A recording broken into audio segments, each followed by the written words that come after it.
It was a normal Thursday as Douglas and Janice Bonham drove from Roseville, California to Salem to see their son's new home. Along the way, though, trouble set in. We were joking about something, and all of a sudden I heard Doug go, and I looked over and he was gone. He was just limp in the seat. Janice quickly took action. Took the wheel and put it into neutral, got his foot off the accelerator, and just kind of glided over to the center divide. Luckily, no other cars were around on the freeway. I don't know how I did that, but I did. Janice put the car into park and listened as dispatch told her to lay her husband onto the ground and begin CPR. At the same time, ODOT Transportation Maintenance Specialist Bobby James noticed a frantic Janice in the median. The wife was assisting her husband, who was in the driver's seat, and to me that was the trigger point to check on him. That was strange. Janice was struggling to help her husband out of the car. I saw the wife, Janice, getting a blanket from the back of the car and then walked up to the driver's seat. And just as I was turning to go to the front of the car where he was, up comes this big truck with this angel sitting inside.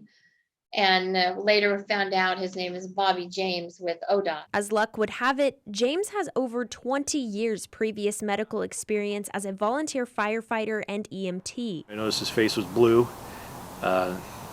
which means he wasn't breathing, and then checked for a pulse and just started CPR. An Oregon State trooper came around and took turns doing CPR with James, bringing Douglas back before the ambulance came. Janice says she found out in the emergency room Douglas lost his pulse again in the ambulance.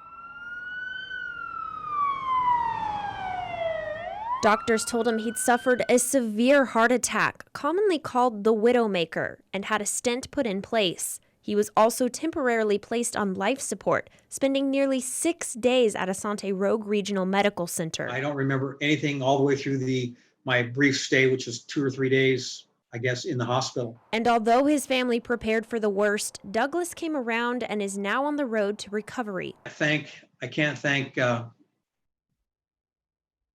Bobby James with ODOT.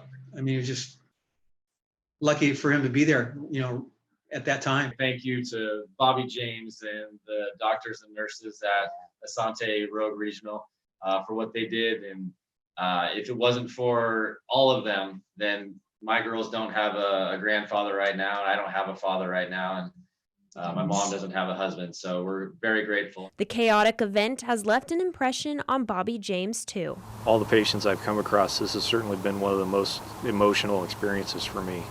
Just understanding how much good came of it.